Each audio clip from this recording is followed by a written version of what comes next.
Hey everybody, it's Stevie J from Glove Up or Shut Up, and we have another interview for you today. Jorge Santiago from the World Series of Fighting card taking place August 10th in Ontario, California.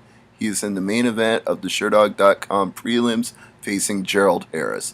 So check out this interview with an MMA legend, the former Sengoku middleweight champion, 3-time UFC fighter, Strikeforce Grand Prix tournament winner. It was a great interview. He's a really nice guy, and I really appreciate that he took the time. You'll see him in action August 10th on Sherdog.com and hopefully bonus onto the NBC Sports broadcast later that evening. Enjoy the interview. He is the former middleweight Sengoku champion, the former Strikeforce Grand Prix champion, and he will be fighting on the World Series of Fighting 4 card against Gerald Hurricane Harris. Please welcome the MMA legend, Jorge Santiago. Hey, how's it going, guys? It's going great. It's our pleasure to have you on the show tonight. And how's training going for the upcoming fight? Yeah, man, everything is going well. Had a time to train, focus on this on the upcoming fight.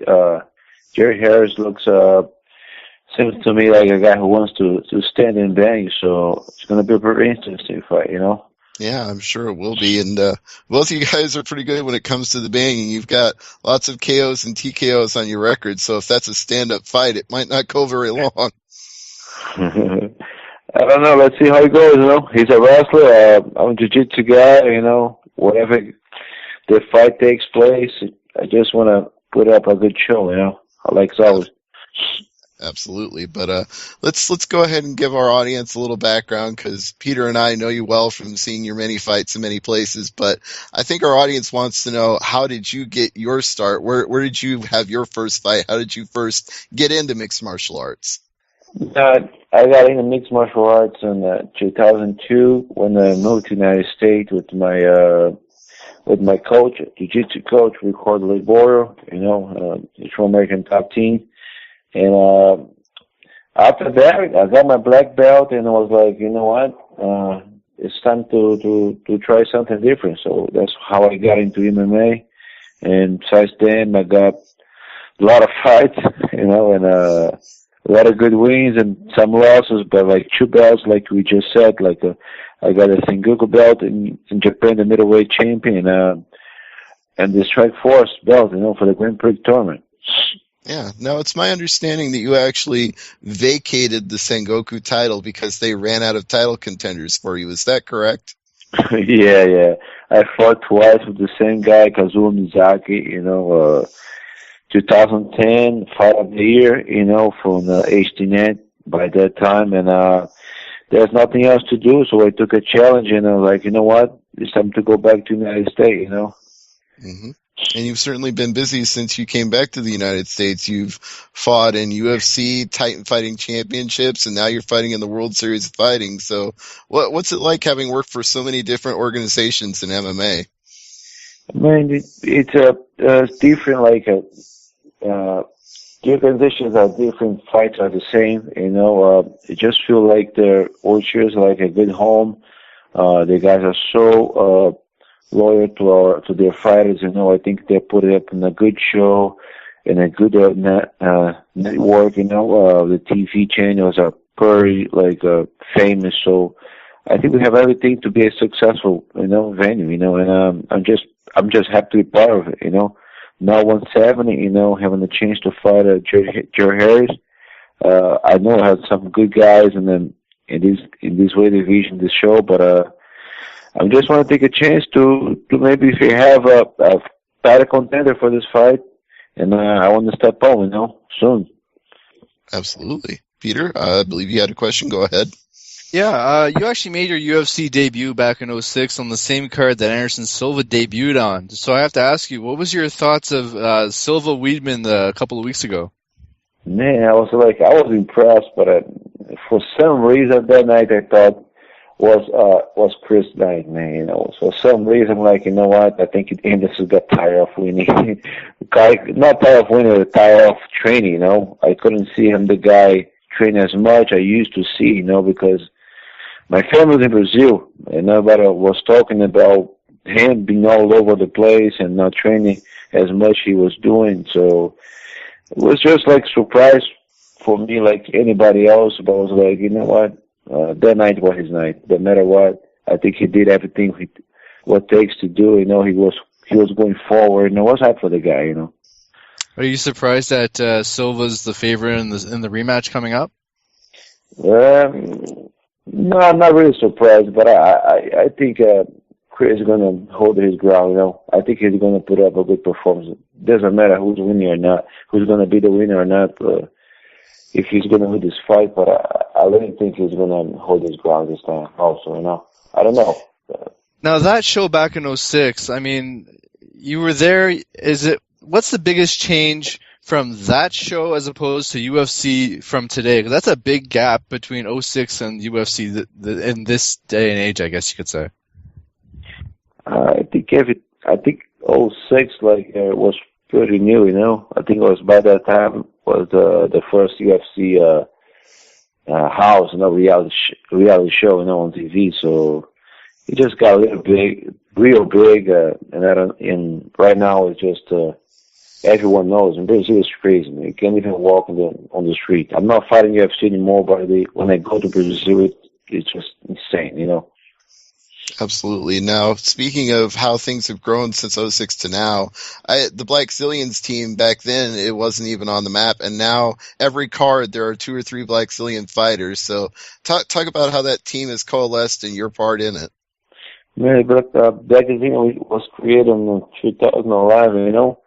I was heading out my old gym for the American Top Team, and we were looking for something new, you know. And back then, Rashad was getting out of the Greg Jackson, and we got a friend in common, it's Glenn Robson, the owner of the Blackzilians, and that's how everything was created, you know. Right now, we have a lot of guys.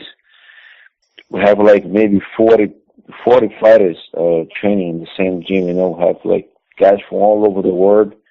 Good coach, Candyman, the wrestling coach over there now.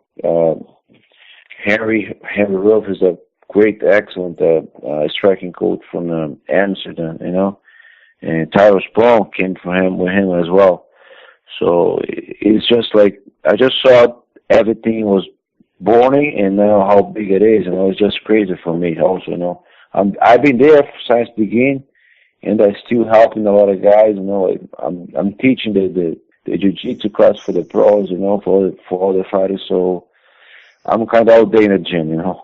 Absolutely. Now, how is the Blackzilian team avoiding the injury bug? Because it doesn't seem to have stricken the Blackzilians as much as other teams lately where guys are getting pulled out of fights for injuries. It seems like you guys have a pretty good system. Yeah, we just try to work it the right way, you know. You just they have to just keep in mind sometimes we get like some comments about Blackzilians, they're not good enough, or they just new. Yeah, exactly. I just think is this: we are new, you know. We just have just less than 2 years, but we're just trying to run a business like at the right way, you know. Training right, no injuries, and put up a good performance, you know. So a lot of new guys coming up also, you know. Yeah, absolutely. That's why I say every card you see, if you're watching a card from the prelims through the main events, you're going to see 2 or 3 Blackzilian fighters on every card, because there's usually somebody in like the co-main event and somebody on the undercard and somebody on Facebook or Spike.com or MMAJunkie.com, wherever it happens to be broadcasting that day. You're going to see a lot of Blackzilian fighters. And I hope it keeps going. I'm sure it will. Now, who else besides you and Sprong is on the next card? Are there any other Blackzilian fighters that are going to be on the next World Series card? Yeah, it's going to my friend and my brother, JZ Calvin, you know. He was fighting back in Japan also, if you guys are familiar with him. Oh, yeah. Yeah. So, yeah, 3 of us. One more guy we just got from the Amsterdam. He's a new member from our team. His name is Hans. He's fighting Lou Pauly.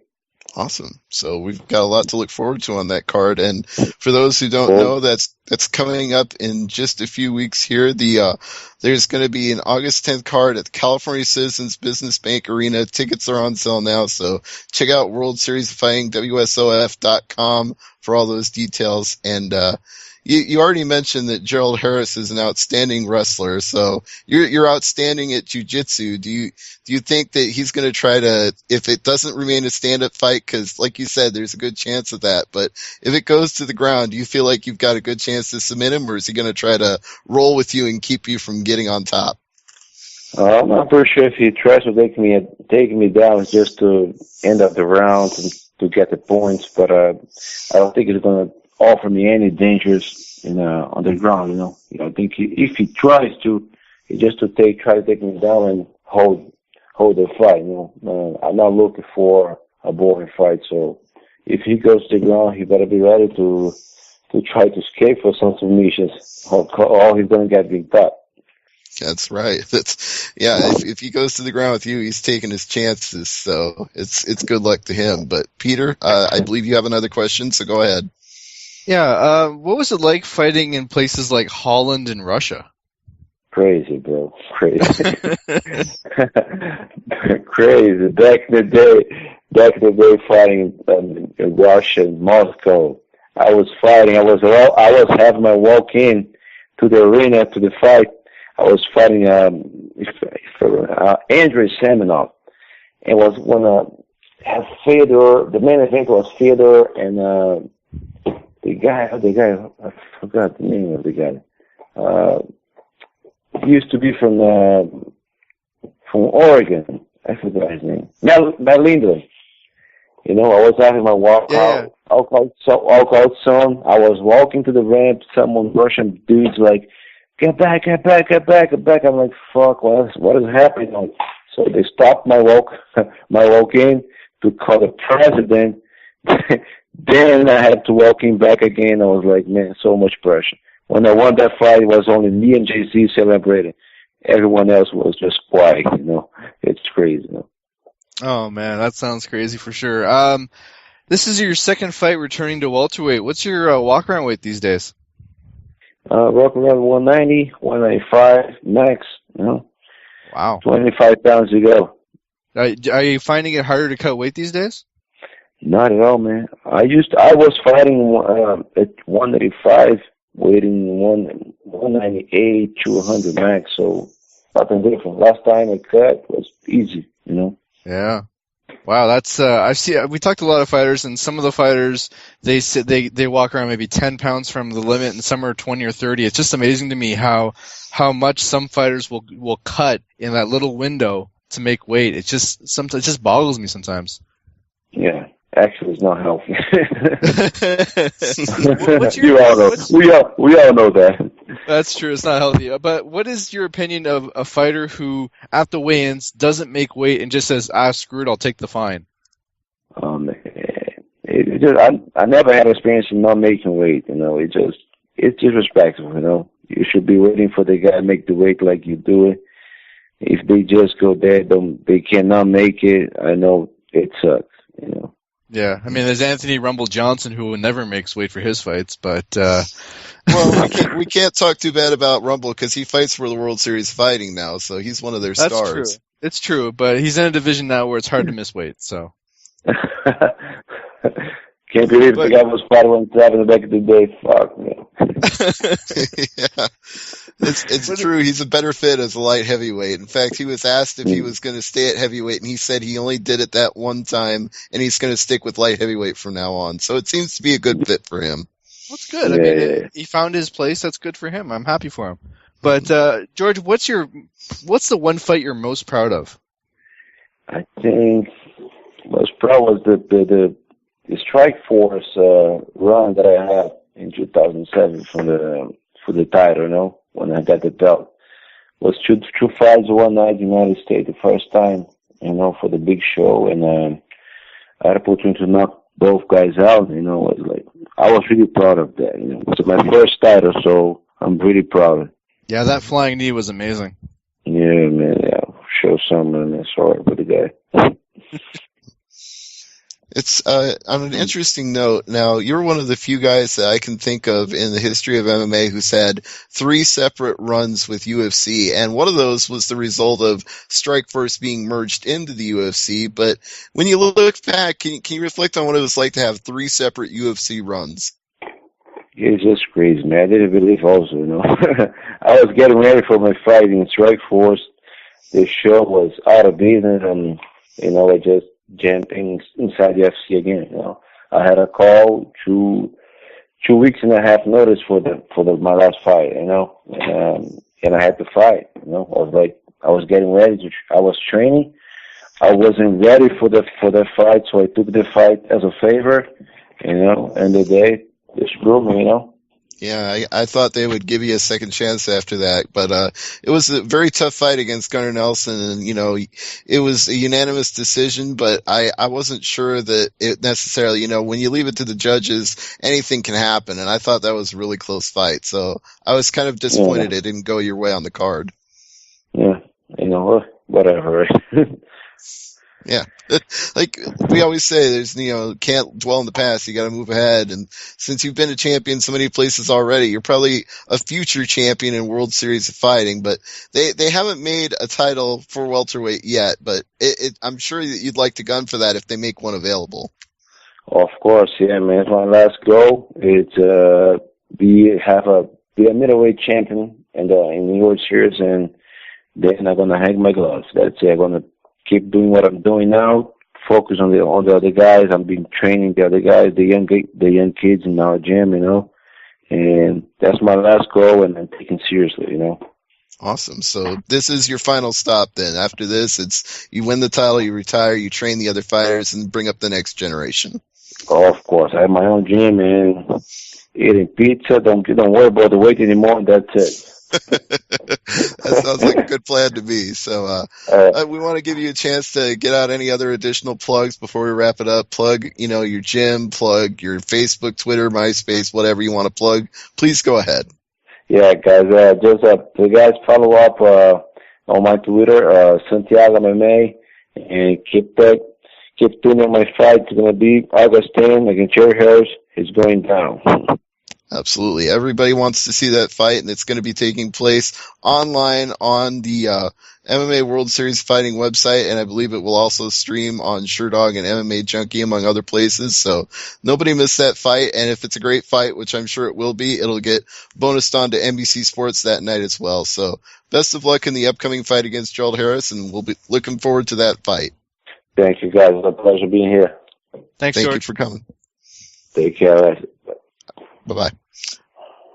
All right, Peter, that was our interview with MMA legend Jorge Santiago. Another great interview right here on Glove Up or Shut Up.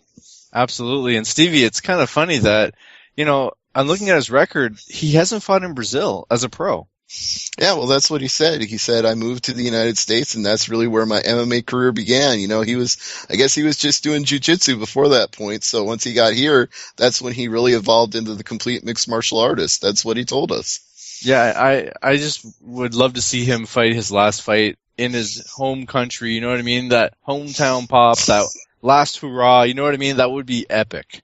Yeah, but it doesn't seem like that's in his game plan. He wants to stay here, and he said it himself. He'd like to eat pizza and get fat once he's done fighting. Oh yeah, so, and he's only 2 months older than me. He's only 32.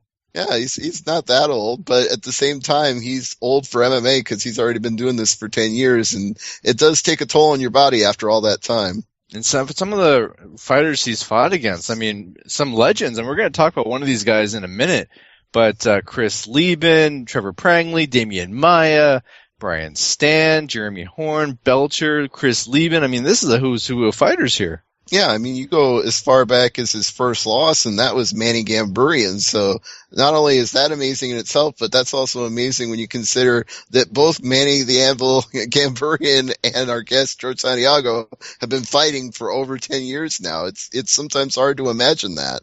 I didn't want to ask him about that one because it was only a 21-second fight, so I don't know if he remembers that or not. Yeah, I didn't bring that one up either on purpose. I'm like, that's not fair. You know, that was very early in his career, and that was a quick KO. I didn't figure he had much to say about that.